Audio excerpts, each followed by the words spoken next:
Hello guys, welcome to my YouTube channel new ways learning. So आज जो है वो हम डिस्कस करेंगे यूपी पेट पेपर के बारे में। तो देखिए क्या डिस्कस करने वाली हूँ मैं। UP PET math section previous year paper 2021 यानी 2021 का। मैं math section previous year paper 2021 का शिफ्ट 1 का आप लोगों के साथ डिस्कस करने वाली हूँ।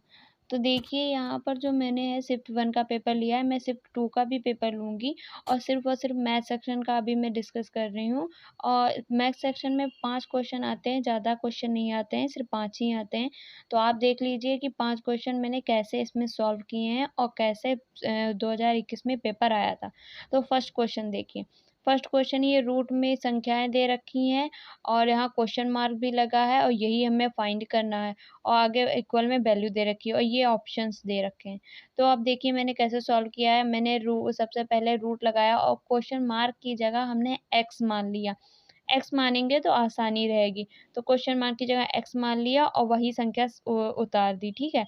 अब यहाँ पर देखिए क्या किया मैंने यहाँ x/196 लिख दिया और ये जो रूट हटा के मैंने इधर स्क्वायर लगा दिया। तो हाँ, यहाँ पर आप दो तरीके से चीज़ समझ सकते हैं। एक तो आप स्क्वायर रूट हटाकर बराबर के इधर डायरेक्ट स्क्वायर लगा सकते हैं। दूसरा हमारा है कि दोनों तरफ का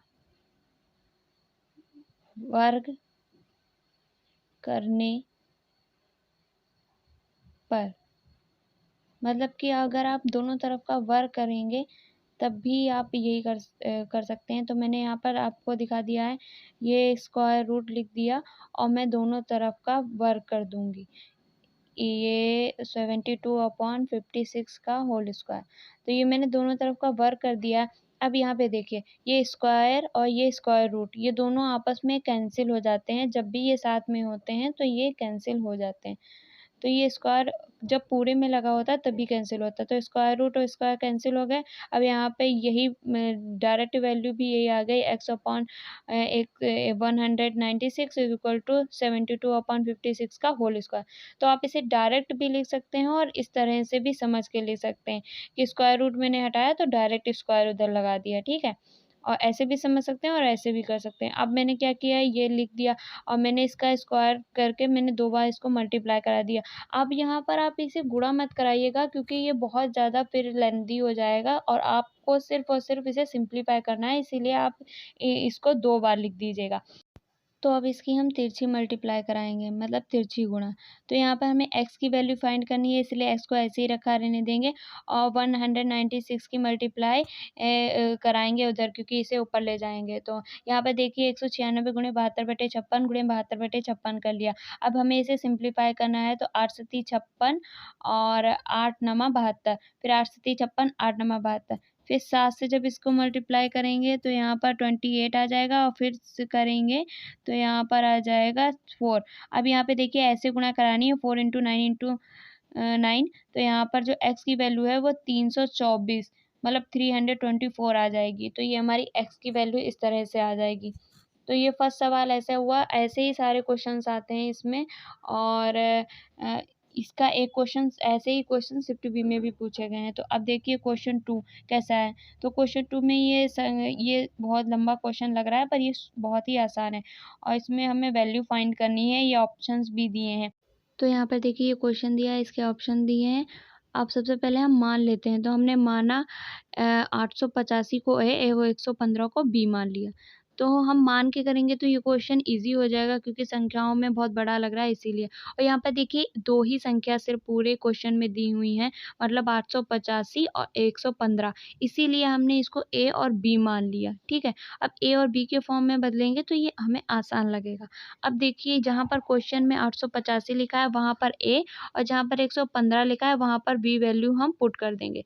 तो यहाँ पर देखिए 185 की वैल्यू ए है तो हमने ए रख दिया, फिर ए की मल्टीप्लाई, फिर ए की मल्टीप्लाई करा दी। अब यहाँ पे प्लस करके 115 लिखा तो 115 की वैल्यू बी है तो बी लिख दिया और फिर हमने बी की मल्टीप्लाई कर दी। अपॉन में 885 की जगह ए है तो ए कर दिया और फिर हमने 2 बार लिखा इसलिए मल्टीप्लाई करा दी और 115 की जगह बी है तो हमने b लिख दिया, फिर मल्टीप्लाई करा दी और फिर माइनस का 185 की जगह a रख दिया और 115 की जगह b रख दिया इनटू में। तो यहाँ पर देखिए ये हमने पूरी वैल्यू यहाँ पर रख दी है a और b के फॉर्म में क्वेश्चन में। अब इसको हम कैसे सिंप्लीफाई करेंगे देखिए। अब यहाँ पर a लिखा है, तो यहाँ पर 3 बार a लिखा है, इसलिए हम इसे a क्यूब लिख देंगे और प्लस b लिखा है, यानी 3 बार b लिखा है इसलिए b क्यूब लिख देंगे। अपॉन में a स्क्वायर लिख देंगे, b स्क्वायर लिख देंगे, माइनस का a b लिख देंगे। अब इस पूरे फॉर्म को हम इस फॉर्म में भी लिख सकते हैं। अब यहाँ पर देखिए a cube plus b cube, अब यहाँ पर ये फॉर्मूला लगेगा a cube plus b cube का, a plus B A square plus B square minus का ए बी।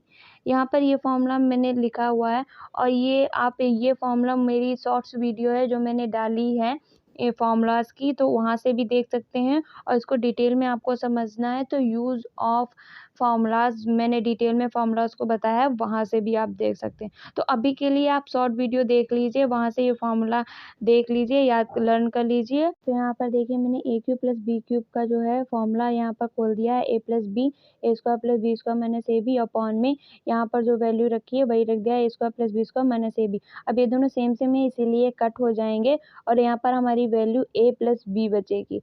अब यहाँ पर हम a प्लस बी की वैल्यू पुट कर देंगे। a की वैल्यू कितनी थी 885 लिख दिया और प्लस b की वैल्यू कितनी थी 115 लिख दिया और इन दोनों को जब हम ऐड करेंगे तो 1000 हमारा जो है वो आंसर आ जाएगा।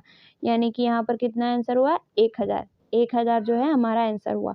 अब हमने इसे a प्लस बी के माध्यम से लगाया तो यहाँ पर ये क्वेश्चन बहुत ही आसान हो गया और वरना ये बहुत डिफिकल्ट हो जाता है। और यहाँ पर ये ए क्यूब प्लस बी क्यूब का जो फॉर्मूला है ये बहुत ही इंपॉर्टेंट रोल प्ले कर रहा है, इसीलिए आप इसे लर्न कर लीजिएगा, ठीक है।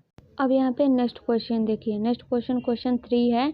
यहाँ पे है √5 माइनस √3 अपॉन में √5 प्लस √3 इज इक्वल टू, हमें बताना है ये किसके बराबर है और ये ऑप्शन दिए हुए हैं। तो अब यहाँ पर देखिए कि इसे हमने कैसे सॉल्व किया है। तो यहाँ पर देखिए सबसे पहले मैंने ये क्वेश्चन को यहाँ पे लिख लिया और अब हम यहाँ पे क्या करेंगे, यहाँ पे देखिए ये माइनस और प्लस ऊपर दे रखा है और संख्याएं समान दे रखी हैं। तो यहाँ पे देखिए यहाँ पे प्लस है तो इसके अपोजिट साइन से, मतलब यहाँ पे प्लस दे रखा है इसीलिए इसके अपोजिट साइन से यहाँ पर जो है मल्टीप्लाई करेंगे, मतलब माइनस से। यहाँ पर √5 और प्लस √3 ये देखिए ऊपर नीचे समान है तभी हम मल्टीप्लाई करेंगे। अब यहाँ पर देखिए यहाँ पर √5 प्लस 3 था तो हमने √5 माइनस 3 से नीचे मल्टीप्लाई करा दिया और इसी संख्या से सेम ऊपर भी मल्टीप्लाई कराएंगे, क्योंकि अगर हमने नीचे कराया है अपॉन में तो ऊपर भी हमें इसी से मल्टीप्लाई करानी पड़ेगी सेम संख्या से। अब यहाँ पे देखिए ये दोनों सेम सेम है इसीलिए ये इसका होल स्क्वायर भी लिख सकते हैं। और यहाँ पे देखिए ये एक बार प्लस है एक बार माइनस है, मतलब ये कुछ a plus B a minus b की तरह लिख रहा है क्योंकि संख्याएं भी समान है। तो यहाँ पर देखिए ये जो फॉर्मूला है ये a square minus b square का है। अब हम यहाँ पर a plus B a minus b की जगह हम a square minus b square भी लिख सकते हैं। तो a की जगह √5 है और b की जगह √3 है, तो हमने इनका स्क्वायर लिख दिया है, ठीक है, इस फॉर्मूले से। अब यहाँ पर क्या किया मैंने, अभी ऊपर वाला जो है वो होल स्क्वायर बन गया a माइनस बी का, तो हम यहाँ पर a माइनस बी का होल स्क्वायर खोल देंगे। तो यहाँ पर a square plus B square minus 2ab ये a माइनस बी का होल स्क्वायर का फॉर्मूला है। तो यहाँ पर देखिए जब हम यहाँ पर ये जब फॉर्मूला जब ओपन करेंगे तो यहाँ पर देखिए यहाँ पर a की जगह है √5 और b की जगह है √3। अब ये देखिए जब हम स्क्वायर करेंगे तो ये जो रूट स्क्वायर और रूट है ये आपस में कैंसिल हो जाएंगे और यहाँ पर 5 जो है वो आ जाएगा, मतलब a स्क्वायर की वैल्यू 5 और इसी तरह b स्क्वायर की वैल्यू यहाँ पर 3 आ जाएगी, ठीक है। अब यहाँ पर माइनस का 2ab करेंगे तो माइनस का 2 कर दिया। अब यहाँ पे जो 2ab की जगह जो है वो 2 इंटू √5 इंटू √3 करेंगे। अब यहाँ पर देखिए जो 2 है ये आपको दिख नहीं रहा होगा शायद, पर यहाँ पर ये √3 है और यहाँ पे 2 इंटू, अब यहाँ पे 5 और 3 की गुणा करेंगे तो रूट में 15 आ जाएगा, यानी 2√15 ये लिख सकते हैं हम, ठीक है। तो ये इतना लिख सकते हैं और यहाँ पे देखिए ये हमने फॉर्मूलाज ओपन कर दिया और इसको जब भी सेम ऐसे ही करेंगे स्क्वायर खोलेंगे रूट स्क्वायर कैंसिल हो जाएगा तो 5 माइनस 3 दोनों साइड बचेगा। अब यहाँ पे 8 माइनस 2 5 हो जाएगा और यहाँ पे 5 माइनस 3 2 हो जाएगा। अब इसको हम इधर देखिए यहाँ पे सॉल्व कर रहे हैं तो यहाँ पे 2 कॉमन लिया तो यहाँ पर आ जाएगा 4 और माइनस का √15 और अपॉन में ये 2 ही आ जाएगा, ठीक है। तो अब हम ये 2 और ये 2 कैंसिल कर देंगे, तो यहाँ पे 4 माइनस रूट 15 ये आंसर आ जाएगा। मतलब कि 4 माइनस का रूट में 15 ये हमारा आंसर आएगा। तो इस क्वेश्चन में भी आपने देखा कि फार्मूलाज ने इम्पॉर्टेंट रोल प्ले किया, तो इसके लिए आपको फार्मूलाज याद होना ज़रूरी है। तो इसके लिए आप लोगों को फार्मूलाज याद होना ज़रूरी है। तो आप चाहे मेरी प्रीवियस वीडियो से लर्न कर लीजिएगा, वहाँ भी मैंने शॉर्ट्स में फार्मूलाज दिए हैं, ठीक है। अब हम नेक्स्ट क्वेश्चन देखते हैं। यहाँ पे देखिए, टीवी सेट का मूल्य 30% घटाने पर उसकी बिक्री 20% बढ़ गई, दुकानदार की आय पर क्या प्रभाव पड़ा। ये जो है ये क्वेश्चन आया है। ये क्वेश्चन आपको प्रॉफिट लॉस का लग रहा है, मतलब क्रय मूल्य विक्रय मूल्य का जैसा ही लग रहा है, पर ये परसेंटेज के अंतर्गत का चैप्टर है, ठीक है। तो देखिए मैंने कैसे सॉल्व किया है। सबसे पहले माना टीवी का मूल्य बराबर 100 रुपये। हमने टीवी का मूल्य यहाँ पे मान लिया है 100 रुपये। अब यहाँ पे देखिए कुछ मैंने लिखा है, बढ़ रही है तो 100 प्लस आर और घट रही है तो 100 माइनस आर। ये इंपॉर्टेंट पॉइंट है। ये देखिए क्वेश्चन में कैसे फॉलो होते हैं। देखिए अब टीवी का मूल्य मैंने 100 मान लिया, तो यहाँ पे 100 रख लिया। अब यहाँ पे देखिए 30% घटाने पर, अब यहाँ देखिए घट रही है तो 100 माइनस आर करेंगे। आर की जगह यहाँ पे 30 है, तो 100 में से 30 घटाएंगे तो कितना आएगा 70%, और 70 अपॉन 100 लिख देंगे। मतलब कि इस परसेंटेज की वैल्यू 100 होती है, इसलिए 70/100 लिख देंगे। अब यहाँ पे देखिए बढ़ रही है, कितनी बढ़ रही है 20%। आर की वैल्यू 20 है, तो 100 प्लस 20 करेंगे तो 120/100 आ जाएगा, ठीक है। तो यहाँ पर देखिए 0 से 0 कैंसिल हो जाएंगे सारे, और यहाँ पे 7 गुणे 12 यानी 84% बचेगा। तो ये जो 84% यहाँ पर आया, ये हमारा फाइनल आंसर नहीं है। तो यहाँ पर देखिए कि आगे क्या होता है। तो देखिए 100, ये जो 84% है, ये 100 से कितना कम है। मतलब कि ये 84% है, ये 100 से कितना कम है। तो यहाँ पर देखिए ये 100 से कितना कम है, ये 16% कम है। मतलब कि अगर हम 16% ये कम है, यानी 16% घटी। मतलब कि यहाँ पर ये है कि 100 में से हम जब 84 घटाएंगे तो 16 बचेगा, और ये जो 16% है यही हमारा आंसर है। यानी कि यहाँ पर आंसर आएगा कि 16% जो है वो घटोतरी हो रही है, ठीक है। अब देखिए नेक्स्ट क्वेश्चन, क्वेश्चन नंबर 5। 4 खिलाड़ियों की औसत उम्र 18.5 वर्ष है। अगर कोच की उम्र भी इसमें शामिल की जाए तो औसत उम्र 20% बढ़ जाती है। तो कोच की उम्र है, मतलब कि यहाँ पे हमें कोच की उम्र बतानी है, ठीक है। और ये सारे ऑप्शंस दे रखे हैं। अब देखिए ये औसत का चैप्टर का क्वेश्चन है। देखिए कैसे हमने सॉल्व किया यहाँ पे। तो यहाँ पे दे रखा है 4 खिलाड़ियों की औसत उम्र 18.5 वर्ष है, ठीक है। और यहाँ पर ये भी दे रखा है कि कोच की उम्र इसमें शामिल की जाए तो औसत उम्र जो है वो 20% बढ़ जाती है। मतलब पहले 18.5 वर्ष थी औसत उम्र, ठीक है। और यहाँ पर जो है वो औसत उम्र यहाँ पर 20% बढ़ जाती है। मतलब कि 18.5% में 20% बढ़ जाती है, तो 18.5 लिखेंगे, यहाँ पर इंटू करेंगे।